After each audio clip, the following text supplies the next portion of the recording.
बिस्मिल्लाहिर्रहमानिर्रहीम। 900 साल कबल मसीह सल्तनत बनी इसराइल दो हिस्सों में तकसीम हुई। एक हिस्सा यहूदिया कहलाने लगा और बैतुल मुक़द्दस उसका दारुल हुकूमत बना, जबकि दूसरे हिस्से का नाम इसराइल रखा गया और इसराइल का दारुल हुकूमत सामरा करार पाया, जिसे आजकल नाबलिस कहा जाता है। इसराइल का जो हुक्मरान था उसका नाम अखीयब था। बनी इसराइल एक खुदा को मानते थे और हज़रत मूसा अलैहिस्सलाम की तालीमात पर अमल पैरा थे, और उनका बादशाह अखीयब भी एक नेक दिल बादशाह था। इस दौर में फिनीसिया की शहजादी की खूबसूरती की बहुत धूम थी। हर मुल्क के शहजादे और बादशाह इसे शादी के ख्वाह थे। फिनीसिया इसराइल के शुमाल में वाक़ एक खूबसूरत शहर था। इसराइल का बादशाह अखीयब भी फिनीसिया की शहजादी इजाबिल से शादी का ख्वाहिशमंद बन गया, और इजाबिल इस सर पर अखीयब की दुल्हन बन के इसराइल आ गई कि महल के करीब मेरे लिए एक बहुत बड़ा बुतखाना बनाया जाएगा। चुनांचे यहाँ से एक बार फिर बनी इसराइलियों में बुत परस्ती आगाज हुआ। शादी के बाद शहजादी इजाबिल ने अपने मुल्क का मशहूर बुत बाल को अपने महल के करीब नस्ब करवाया और साथ ही एक बहुत बड़ी कुर्बान गाह भी तामीर करवा दी। रवाज में आता है कि वही मशहूर बुत था जिसकी शाम और यमन वाले सैकड़ों सालों से पूजा करते थे। बाल बुत एक मशहूर देवता माना जाता था। वो खालिस सोने का बना हुआ था और उस बुत का कद 21 गज और 4 मुंह थे। हर मुंह पर हीरे जवाहरात से बना एक ताज था। मलका इजाबिल ने 400 अफराद को इसकी देखभाल के लिए मंदिर में मामूर कर दिया। मलका इजाबिल ने अपने मुल्क से 200 झूठे नबियों को भी बुलाया, जिन्होंने इसराइल के बादशाह अखीयब और उसकी रियाया में इस बाल बुत की इबादत के लिए तबलीग की, और आहिस्ता आहिस्ता सारा मुल्क ही बाल बुत की पूजा में लग गया। बादशाह तो वैसे ही सारा कंट्रोल अपनी खूबसूरत मलका इजाबिल को दे चुका था। इस हद तक मुशरकाना अकायद फैल गई कि इसराइलियों ने 200 पुजारियों को अपना नबी बना लिया और दिल जान से बाल बुत की पूजा करने लगे, और इससे मुसल कुर्बान गाह में हर रोज़ कुर्बानी की जाने लगी। हर महीने नए चाँद की रात एक खूबसूरत लड़की की भी कुर्बानी की जाती थी, और इसका खून बाल बुत पर वार कर पुजारियों के सरों पर लगाया जाता। इसके बाद वो अपनी कौम की बेटियों के लिए दुआ करते। ये बात इतनी आम हो गई कि लड़कियों ने अपने बाल तक बनाना छोड़ दिए, कहीं उन्हें खूबसूरत समझकर बाल बुत की नज़र न कर दिया जाए।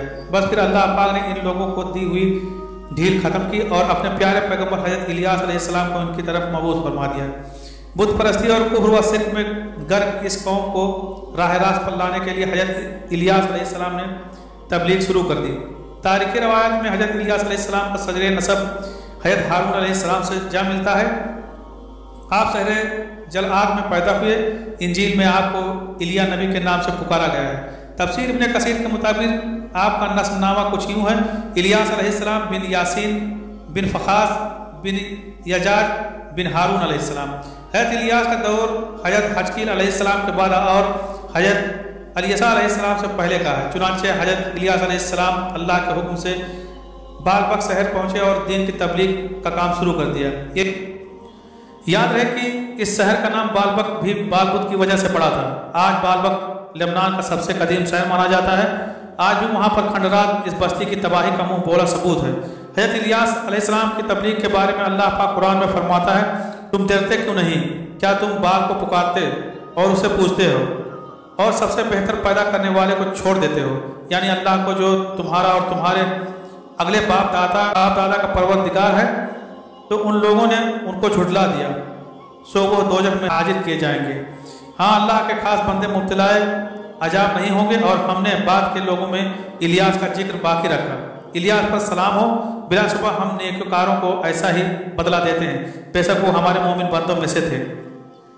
हज़रत इलियास अलैहिस्सलाम ने इसराइली बादशाह अखीयब और मलका इजाबिल और सारी इसराइली कौम को बाल बुत की पूजा से रोका, तो 2-4 लोगों के अलावा किसी ने आपकी बात ना मानी, बल्कि मलका इजाबिल हज़रत इलियास अलैहिस्सलाम को तबलीग से रोकने के लिए मंसूबे बनाने लगे। हज़रत इलियास अलैहिस्सलाम के हालात को वाक़यात और कौम के साथ उनकी कसमकस की तफसीर मजहरी में अल्लामा बगवी और दीगर तफासीर में हज़रत वहाब बिन मनबा और हज़रत काब अल अहबार और मारफुल कुरान में मौलाना मुफ्ती मोहम्मद सफ़ी रहमतुल्लाह अलैह कुछ इस तरह लिखते हैं: मलका इजाबिल इस वक्त पूरी दुनिया की खूबसूरत खातून थी।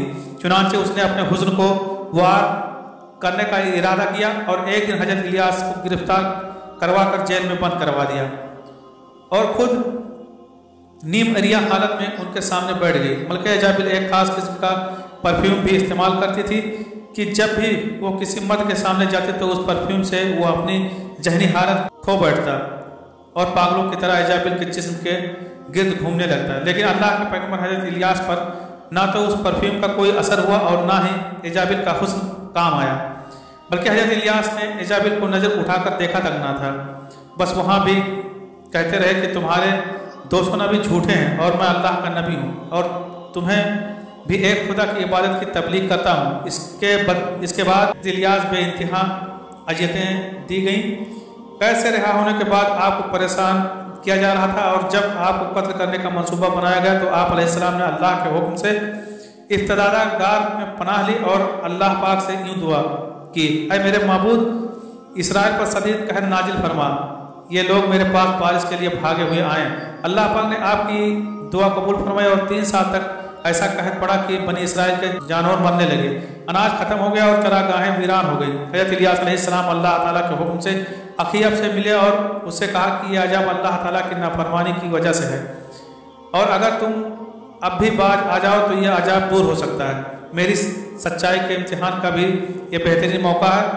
तुम कहते हो कि इसराइल में तुम्हारे माबूद बाल के 200 नबी हैं, तुम एक दिन उन सब को मेरे सामने जमा कर लो, वो बाल के नाम पर कुर्बानी पेश करें और मैं अल्लाह के नाम पर कुर्बानी करूँगा। जिसकी कुर्बानी को आसमान की आग आकर भस्म कर देगी उसका दिन सच्चा होगा।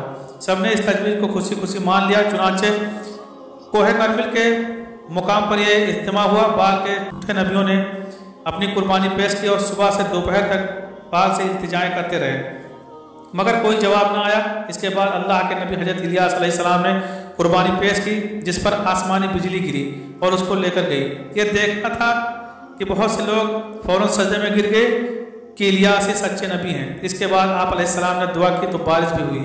इसके बाद हज़रत इलियास अलैहिस्सलाम तबलीग करने के लिए कुछ अरसे फहुदा चले गए। वहाँ पर भी लोगों ने आपकी बात ना माने तो आप वहाँ पर पेशन गोई कराए कि कुछ अरसे बाद तुम लोग तबाह बर्बाद हो जाओगे। फिर आप दोबारा इसराइल तशरीफ लाए जहाँ बादशाह अखीअब और मलका इजाबिल आपकी जान के दुश्मन थे। रवायत में है कि हज़रत इलियास ने अखीअब से कहा कि बहुत जल्द तुम्हें और तुम्हारी बीवी को जंगली कुत्ते चीर फाड़ देंगे।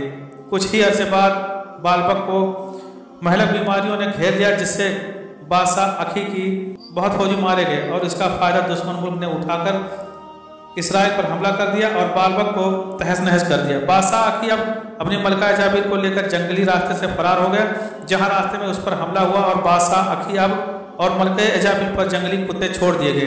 दोस्तों, ये था उस हुस्न की देवी का अंजाम जिसकी लाश के टुकड़े भी शायद किसी को ना मिले होंगे।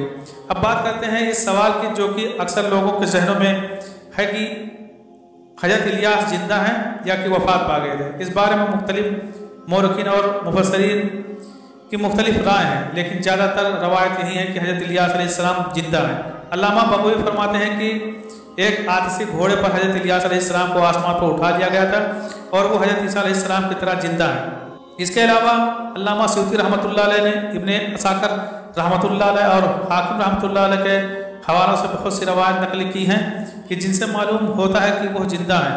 हज़रत काब रहमतुल्लाह अलैह फरमाते हैं कि 4 अम्बिया अब तक जिंदा हैं, हज़रत इदरीस अलैहिस्सलाम, हज़रत ईसा अलैहिस्सलाम, हज़रत खिज़र अलैहिस्सलाम और हज़रत इलियास अलैहिस्सलाम। लेकिन अल-बिदाया व निहाया हाफिज इब्ने कसीर रहमतुल्लाह अलैह लिखते हैं कि ये रवायत सही नहीं है। ये रवायत की सही बैद है और हज़रत इलियास अलैहिस्सलाम का मज़ार मुबारक लेबनान के शहर बालबक में है।